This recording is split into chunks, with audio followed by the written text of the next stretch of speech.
Antes de escuchar este capítulo que he dedicado a conocer la gran historia del Imperio Español en América, quiero hacer una puntualización, que creo, es importante. A ver. Hoy en día en España, de todos es sabido, que la sociedad está polarizada políticamente. Hay algunos sectores más radicalizados ideológicamente, que no hacen más que desprestigiar y ningunear nuestra rica historia que tenemos. Creo que sabéis que la leyenda negra sobre el Imperio Español, su origen viene de los países anglosajones. Sobre todo de Inglaterra, que para tapar sus tropelías en Norteamérica, Canadá, Australia, la India y demás, no tenían mejor cosa que hacer, que cargar y ridiculizar la historia de España. Durante más de 3 siglos España fue la primera potencia mundial. Pero no podemos analizar la historia de aquellos siglos, con la visión que tenemos en la actualidad. Eran otros tiempos. Por consiguiente, hay que dejar a un lado las malditas ideologías, y disfrutar de la historia. Dicho todo esto, comenzamos la narración. Escuchemos. El Imperio Español en América. ¿Por qué Nueva España era la primera potencia mundial? Economía, industria, comercio. Comparen por qué. El legado de España en América estaba intacto después de 3 siglos, cuando sus territorios se separaron de la metrópoli consumida por la locura organizada por los criollos de Bolívar a raíz de la invasión de España por Napoleón. La masonería inglesa hizo su trabajo creando la herramienta perfecta en los criollos. Ahora la pregunta es: ¿por qué lo era? Comparen por qué lo era. La economía y el comercio.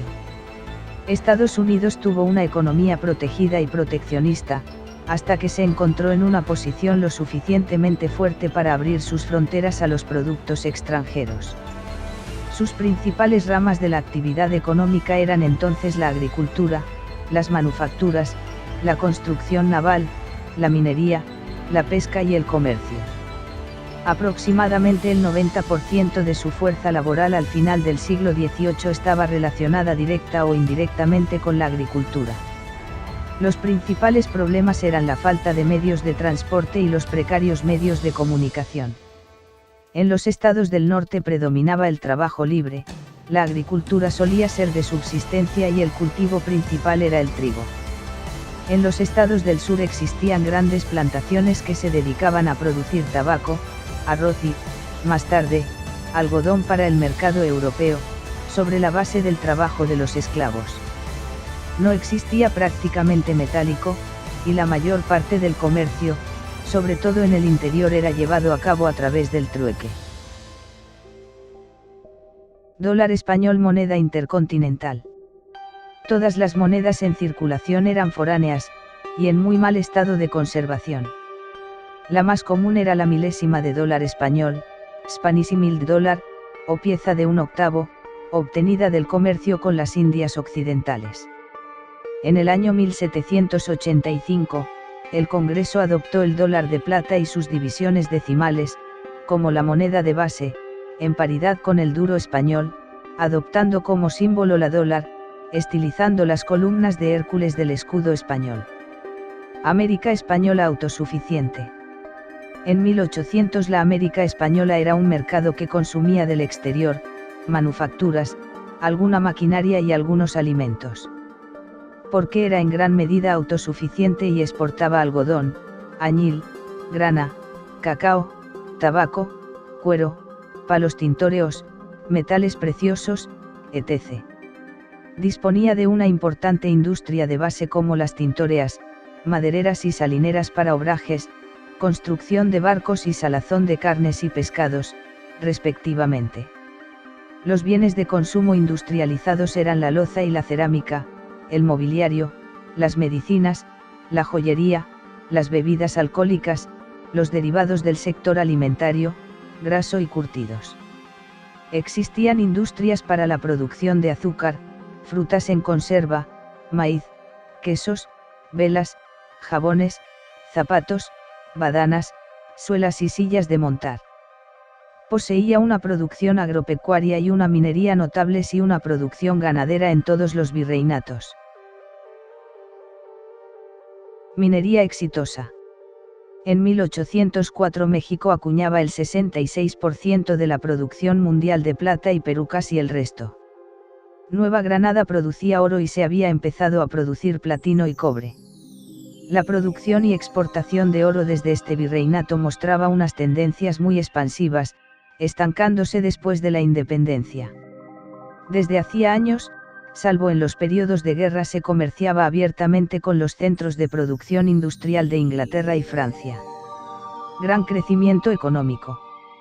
Contra la visión de los criollos de la época y de la historiografía tradicional, de que la opresión española impedía todo progreso económico, prácticamente todos los territorios de la América española tuvieron un alto crecimiento desde la segunda mitad del siglo XVIII. La política borbónica de reducción de impuestos a la minería, y los subsidios a otras materias primas contribuyó a este auge. Las necesidades crecientes de los mineros fueron atendidas por la agricultura, las artesanías y las ropas de la tierra, que hizo desarrollar el comercio intrarregional. En 1800 México, Nueva España, producía algo más del 50% de bienes y servicios que los Estados Unidos. En la década de 1870, después de la independencia, la cifra había descendido a un solo 2%. Divisa mundial fuerte y leyes eficaces. Fue notable la eficiencia del sistema fiscal español en sus colonias, acompañado por un sistema monetario estable. El peso de plata español fue la divisa internacional de la época y el dólar de plata estadounidense contenía la misma ley de metal para hacerlo intercambiable. Marical, 2006. Para favorecer la explotación de los yacimientos mineros y el beneficio de los metales se emitieron las Reales Ordenanzas de Minas, 1783, que propiciaron la fundación del Real Seminario y de la Escuela de Minería. De gran importancia fueron las leyes destinadas a permitir el libre comercio entre las distintas provincias y reinos de América y con otras naciones europeas, 1778, para lo cual abrió al comercio 13 puertos de España con 27 de Indias. Alto nivel de vida de los indígenas. En la América española, cuando se produjo la independencia, la condición de los indígenas americanos era notablemente superior a la del proletariado europeo. En 1800, los mineros mexicanos eran los mejores pagados del mundo por encima de los de la Silesia alemana, y su agricultura era la más productiva tras la francesa, multiplicando por 1.8 cada hectárea de la de Castilla. Humboldt escribió: "El minero novohispano es un hombre libre y el mejor pagado que he conocido". Según Rafael Dobado, entre 1800 y 1820, los trabajadores no cualificados de diversos sectores productivos y lugares de la América española disfrutaban de niveles de vida medios o altos, si se miden por la capacidad de compra de los salarios en términos de grano, carne y azúcar. Eran más altos que en muchas partes del mundo, incluyendo Asia y países europeos. Coste de las independencias. La independencia tuvo un costo económico muy alto. La separación de España no trajo, como soñaban los liberales, el auge comercial al eliminarse las restricciones mercantiles. La producción decreció, virtualmente se perdieron los antiguos mercados, el crédito escaseó, quedando en manos británicas a costa del oro que robaron de las haciendas españolas cerca de 2 billones de euros, y la renta per cápita tardó en recuperarse. Desapareció el monopolio comercial y, por tanto, el proteccionismo, con el consiguiente empobrecimiento de muchas regiones, incapaces de competir con las industrias de Europa.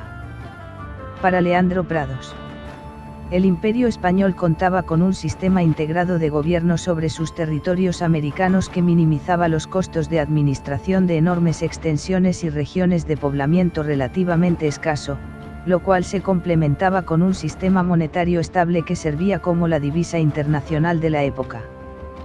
Prados, 2006. Entre 1800 y 1850, México perdió el 30% de su PIB por habitante y Nueva Granada el 11%. Los países más afectados por las guerras de independencia fueron México, Perú y Colombia. Entre 1820 y 1850 los países menos afectados obtuvieron crecimientos positivos del indicador de PIB por habitante, como Chile, que aumentó un 20.4%, y Argentina un 5,8%. España mejora la administración. La monarquía española se transformó profundamente durante el siglo XVIII, cuando la Casa de Borbón acentuó la centralización absolutista. Influida por la Ilustración francesa, la fisiocracia y el mercantilismo, la corona ejecutó amplias reformas fiscales y comerciales, tanto en España como en sus territorios americanos. Con ello fortalecieron y concentraron su poder, obtuvieron buenos resultados económicos y algunos avances científicos, como la expedición botánica y el pago de expertos, que introdujeron mejoras tecnológicas en la minería. La estructura integrada del imperio.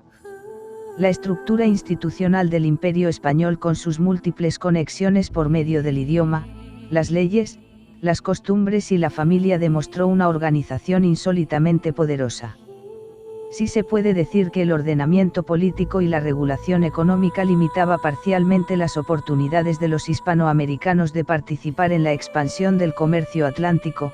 También hay que reconocer que los protegía de los rigores del capitalismo mercantil que regía dicho comercio.